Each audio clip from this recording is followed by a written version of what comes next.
Point ఏం జరిగింది చెప్పన్నా. ఫస్ట్ మా చెల్లె కన్సీవ్ అయింది. ఆ విషయం మాకు తెలియదు, ఎవ్వరు తెలియదు మా ఫ్యామిలీలో, ఎవ్వరు తెలియదు. మా వైఫ్ చూసి వైష్ణవ్ ఇప్పుడు నువ్వు దగ్గర 2 months 3 months అవుతుంది, ఇంకా ప్రెగ్నెంట్ కాలేదు తల్లి అని అంటే, ఇక మా చెల్లెకి చెప్పాలన్నంత ఉన్నది మనసులో.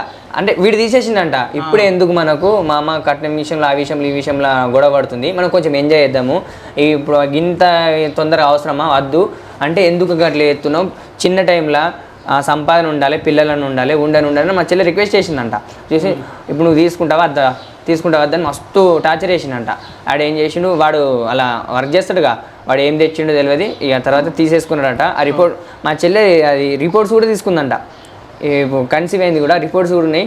అది చెప్పాలా వద్దని ఏం చేసింది చెప్పింది మా భార్యకి, గిట్ల అయింది కథ, గిట్ల జరిగింది, నేను ఆల్రెడీ ప్రెగ్నెంట్ అయినా, ఈయన ఇట్లా తీసేపిచ్చిండు అంటే ఏం చేసింది, ఈ విషయం మాకెందుకు దాచినావు, చిట్టి గిట్ల ఉంటుంది అట్లా ఉంటుంది అంటే, ఆయన ఏం చేస్తాడో మళ్ళీ నాకు భయం అనిపించింది. మళ్ళీ ఆయన ఆ రోజు సీరియస్గా చెప్పిండు, మళ్ళీ ఈ విషయం ఎవరికి చెప్పకద్దు అని చెప్పిండు.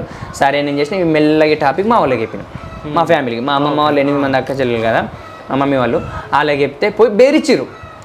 గిట్ల ఎత్తావా ఎందుకు అట్లా చేసావు, ఇట్లా ఎందుకు చేసినావు అంటే, అత్తమ్మ ఇప్పుడు మాకు ఇంత చిన్న ఏజ్లో పిల్లలు ఎందుకు, మళ్ళీ ఇది ఎట్లా చెప్పిందంటే, చిన్న ఏజ్లో పిల్లలు ఎందుకు, ఇంకో కొంచెం ఎంజాయ్ చేద్దాం, మళ్ళీ ఇంకొకటి ఏంటంటే మీ ఇంట్లో ఉంటున్నాం కదా, మేము వేరే కాడ జాగా కొనుక్కొని ఇల్లు కట్టుకున్న తర్వాత ప్లాన్ చేసుకుంటాం అని అట్లా చెప్పిండు.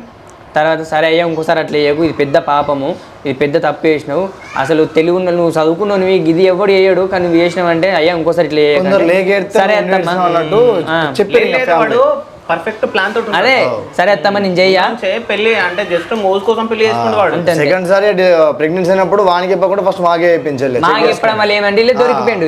అంటే ఇది కూడా దాంతో చెప్పి తీసేపించుకోవచ్చు.